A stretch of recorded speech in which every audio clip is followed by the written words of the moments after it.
Welcome into room 442. Sarah Pararia and Michael Singh join you now because guess what, guys? It's been a long wait, but the Canadian men's national team are finally back in action since Qatar 2022. Mikey, that feels like ages ago now. It has been a while. It seems like you said, it's been ages ago. And just speaking to Mark Anthony Kay, he said it literally has been a while since this team has got together, and it's a good opportunity for them to kind of pick up where they left off, which of course, the World Cup itself didn't go the way that they wanted it to go.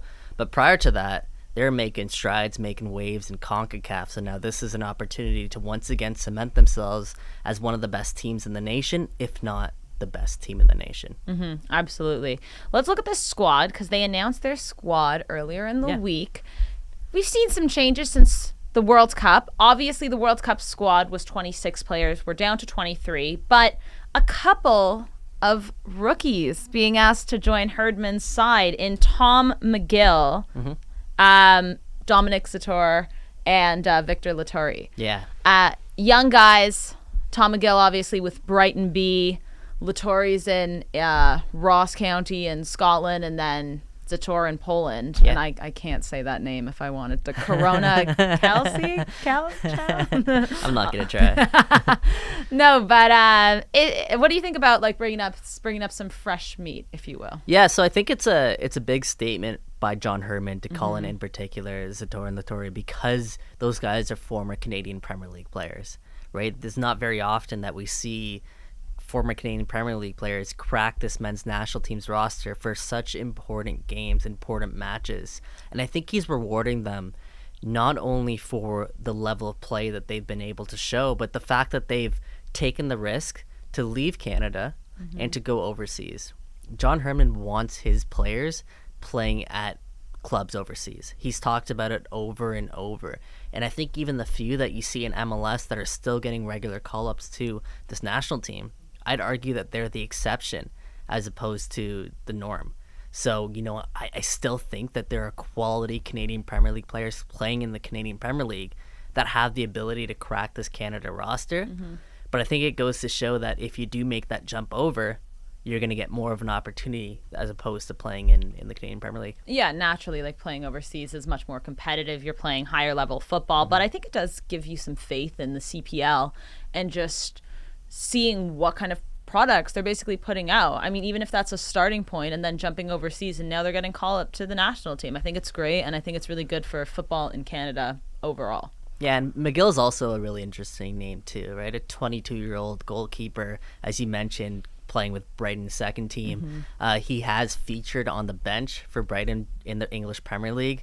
He's a former English youth international. So his addition into the mix is really interesting, because I don't know if a lot of people had him on Canada's radar whatsoever, and everyone was pointing to either Dane Sinclair or Max Crepeau being the future in goal for this national team. But McGill's a really interesting name, and to add him into the mix just makes that crop of next up and coming talent just that much more deeper. Yeah, absolutely. Let's talk a bit about the rest of the players on the squad, though. I feel like overall the skeleton is still relatively the same.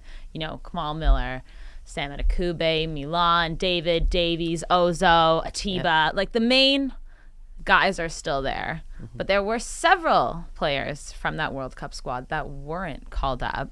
I know you in particular were feeling that somebody was missing out here. Yeah, and this is a guy who's had such an incredible start to his season with Nashville. And of course, I'm talking about Jacob Schaffelberg. I think that's the one name a lot of people were looking out for to crack the squad and didn't. He should have been rewarded for the level of play. I mean, he's had such a great connection in Nashville, Tani Mukhtar. He's turned into a must-start there in Nashville, and their team is playing really good football as well. Jacob Schaffelberg, he has been called up by the national team before. He was called up during CONCACAF World Cup qualifying. He featured at BMO Field, and I know he's a guy that's on John Herdman's radar. The issue is I think Canada sees Schaffelberg as more of a fullback or a wingback than what he's currently playing right now in Nashville. And when you talk about the guys who have earned their call-ups, the Alphonso Davies, the Sam Adekugbe's, the Richie Lareas, the Tajon Buchanan's, Alistair Johnson's, guys who play fullback, that's one of Canada's deepest positions. So I think that might be the reason why he just didn't crack the squad. But if he keeps playing the way that he's playing, he's gonna make his way onto this national team. I really believe that. Is it fair to say, and to no discredit to Curaçao and Honduras, and we'll get into that game really shortly, but is it fair to say that because these games aren't as demanding, we're not seeing them play even international friendlies like we saw like against Uruguay before the World Cup, or playing the likes of Mexico, top United nations, States, exactly. That is Herdman maybe trying to experiment a little here, with the uncapped players, but then, leaving some guys off, seeing what he can do, because we know this summer there's a Gold Cup, next summer there's Copa America. There's a lot going on that Canada could potentially be in. Is he trying to suss it out a little bit? I think there's a lot going on here. So you bring back their core guys who he thinks are going to be part of this team's future moving forward. There's some injuries as well in that mix. And then there's a guy like Iowa Canola, for example. So his case, I don't know if it's necessarily tinkering or trying to see if he works. I think Iowa Canola is being rewarded for making the decision to commit to Canada. I think there was maybe a handshake agreement at the time, because Iowa Canola, of course, was choosing between the United States and Canada, by John Herdman to Iowa Canola saying, hey, you know what? You're our guy. You've sacrificed going to the United States for us. You were very coveted. We tried to do everything to help you land with Canada. You chose and you committed to Canada. Here, we're going to help you back out and put you on this roster and put you in the mix, and let's see what happens. So he's a guy that's, I think, is very interesting in that regard. Charles Andreas Brim, almost sort of in the same camp. He's probably a name I was a little bit surprised to see, but he was on the fringe of making the World Cup roster. I really do believe that. He had a really, really good season leading up to that point and just missed out. So maybe it's the fact that, hey, you didn't crack the World Cup roster. Let's bring you back into the mix and let's see what you can do, even though you maybe have not had sort of the best season. Everyone else is pretty standard aside from the guys we already talked about, the two former Canadian Premier League guys and Tom McGill. Yeah, I think it's a good shout though from Herdman. You got to bring up these guys, you got to see what they can do, and as I mentioned, the games aren't as difficult as potentially what's lying down the road. But let's talk about those games. Up first, Canada's facing Curaçao in the CONCACAF Nations League. Here we have the table. Canada actually in second right now because they lost to Honduras last year 2-1. That was a hectic match. They already beat Curaçao 4-0, but you obviously want to finish on the top because we all know Nations League, whether it's CONCACAF or UEFA, are kind of these formulated, made-up tournaments. They're relatively new. I think CONCACAF started in 2018. But the way this works is, okay, I'm going to try and explain this because there's so many moving pieces. But the CONCACAF Nations League consists of 41 teams, which I didn't realize how large it was. Oh, yeah. Because the Caribbean, there's so many islands that are participating. But 41 teams split into 3 tiers. League A, which is Canada's league, 12 teams. B has 16 and C has 13. But what's most important about the Nations League is what you can qualify for if you finish on top. So the League A leaders, there's 4 groups in League A. The winners of each of those automatically qualify for the 2023 Gold Cup, which is just a few months away. Correct. As well as the 2024 Copa America. But not just those 4 teams. There's also 2 qualifying spots after that. There will be 6 CONCACAF teams in the Copa America, which really gives me some hope that Canada should have a shoe-in because they are a top 6 CONCACAF team, in my opinion. Definitely. No, especially at the way that, like I said, they finished the World Cup, and that should be added motivation for this men's national team. As you mentioned, like leading up to the last World Cup, the biggest takeaway from that is that Canada didn't get enough games against top quality nations to prepare them for some of the matchups that they face at the World Cup.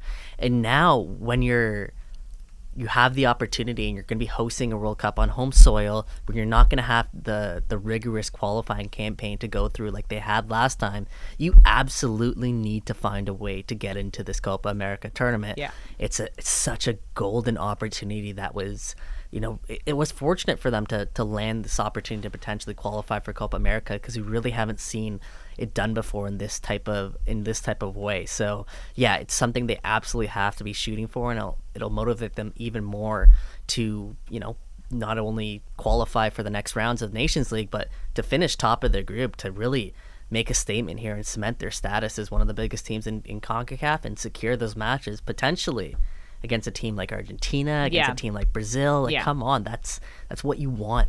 No, arguably this is might be even more competitive than the World Cup, just based on how good the South American teams are right now, and it's less teams as well, so I feel like it's much more concentrated. Either way, it's great for Canada, like you mentioned, and they need to be playing bigger games, so they have a really good chance to do it. I really can't see them not getting in because of how they've performed the last few years, and they have a solid squad. We know this. But let's talk about Curaçao really quick. So they're facing Curaçao on Saturday. Now, the last time they faced one another, Canada beat them 4-0. They will be traveling to Curaçao now. I honestly think it might be beneficial because they're going to be playing in the heat as opposed to up here in BMO Field, freezing. Well, they've had training camp in Florida, which is nice, right? No, I think not really much to say about this game. I think Canada should win it relatively comfortably. Nothing against Curaçao, but Canada are just a better squad. Yeah, and that's refreshing to hear, because it wasn't that long ago that we're talking about Canada playing a team like Curaçao and really, really, really concerned about how this matchup would go. Yeah. It's not going to be easy. Obviously, Curaçao is a Dutch colony, so they have a lot of ties to some Dutch players, maybe players who haven't quite cracked the Dutch team, but they come to a nation like Curaçao and they feature for them. So they're actually not a bad team. What did they rank? 86 in the world by FIFA's world rankings. Yeah. Again, FIFA's world rankings. 86, and Canada's 53. Yeah, there you go. Unbelievable secret rankings. So yeah, it's you know, you're right. Canada's heavily favored in this matchup. I think I saw them at like -225 and Curaçao's +600 to get a result at home against Canada.